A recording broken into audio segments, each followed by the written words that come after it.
आज मैं आपसे बाल संसद के महत्व पर बात करना चाहता हूँ। बाल संसद केवल एक कार्यक्रम नहीं, बल्कि डेमोक्रेटिक वैल्यूज और कॉन्स्टिट्यूशनल वैल्यूज का जीने का एक माध्यम है, जिसमें बच्चे लोकतांत्रिक मूल्यों, संवैधानिक आदर्शों के बारे में ज्ञान प्राप्त करते हैं। यहाँ बच्चे चुनाव की प्रक्रिया से गुजरते हैं और अपने नेताओं का चयन करते हैं। इससे वे बचपन से ही लोकतंत्र की असली शक्ति समझते हैं। इस संसद में हर विद्यार्थी को बोलने की, अपनी राय रखने की, समस्याओं का समाधान सुझाने का अवसर मिलता है। यह वही मंच है जहाँ बच्चे सीखते हैं कि समानता, भाईचारा और सहयोग लोकतंत्र की असली नींव है। बाल संसद को संविधान से जोड़ती है।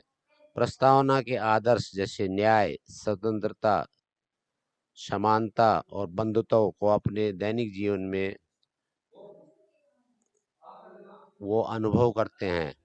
जब एक बाल स्वास्थ्य मंत्री विद्यालय की सुरक्षा देखता है और एक शिक्षा मंत्री अनुशासन पर नजर रखता है, तब वे सिर्फ जिम्मेदारी नहीं निभाते, बल्कि व्यवहारिक लोकतंत्र जीते हैं। इसका सबसे बड़ा उद्देश्य है भविष्य के सच्चे नागरिक और नेता तैयार करना। यहाँ बच्चे सीखते हैं, समस्या को पहचानते हैं, उस पर चर्चा करते हैं और सामूहिक निर्णय लेकर समाधान निकाला जाता है।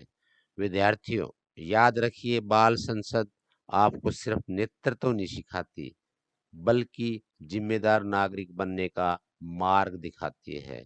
यही आपके उज्जवल भविष्य को और भारत की मजबूत नींव का एक आधार बनाएगी। इसलिए इस प्रोग्राम को बड़े ध्यान से करें। सभी को all the best. Thank you very much. Bye bye.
महासचिव मैडम, मैं हिंदी में शपथ लूंगी।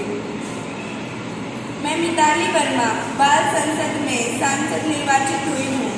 मैं ईश्वर की शपथ लेती हूँ कि मैं भारत के संविधान का सम्मान करूँगी तथा विधि विधान के अनुसार काम करते हुए देश की प्रभुसत्ता व एकता को बनाए रखने का काम करूँगी।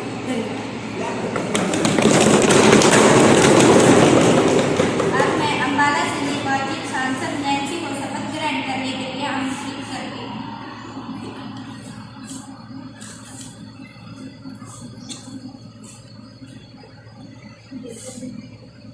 दूसरा पड़ेगा माननीय सदस्य, आप किस भाषा में शपथ लेंगे?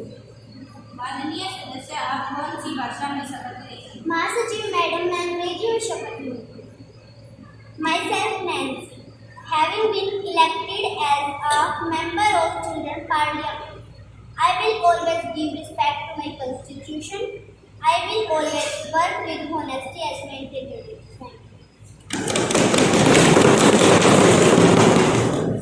स्वागत है। हमारी बाल संसद में आए जर्मनी देश के विदेशी मंत्री श्री जॉन बार्टन का मैं स्वागत करती हूँ।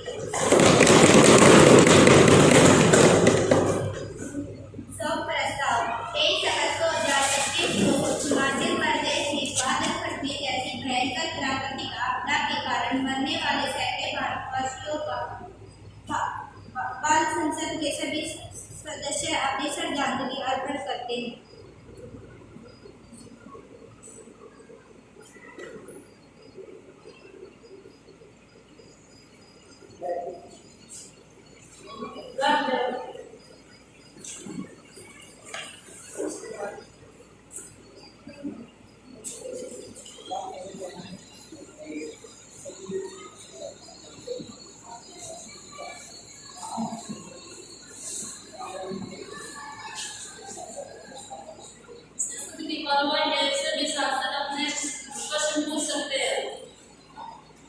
माननीय शिक्षा मंत्री जी, देश में बेरोजगार लगातार बढ़ रहे हैं। बढ़ती बेरोजगारी के कारण हमारे युवा अंतराग्रस्त हो रहे हैं। सरकार इस समस्या को हल करने के लिए क्या कर रही है?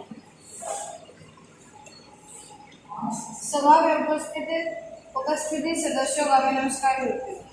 नई शिक्षा नीति 2020 का मुख्य उद्देश्य पुरानी शिक्षा प्रणाली को बदलना, शिक्षा के सभी क्षेत्रों में गुणवत्ता लाना, शिक्षा को सीधा रोजगार के साथ जोड़ना है। इसमें मातृभाषा में शिक्षा को बढ़ावा दिया गया है। इस शिक्षा ढांचे में बच्चों को कम से कम 3 भाषाओं का ज्ञान दिया जाएगा ताकि वह स्वयं को देश विदेश में आसानी से समायोजित कर सके। शिक्षा में तकनीकी के उपयोग को भी बढ़ावा दिया जाएगा। जो बच्चे किसी कारणवश अपनी शिक्षा बीच में छोड़ दे उन्हें भी शिक्षा से जोड़ दिया जाएगा।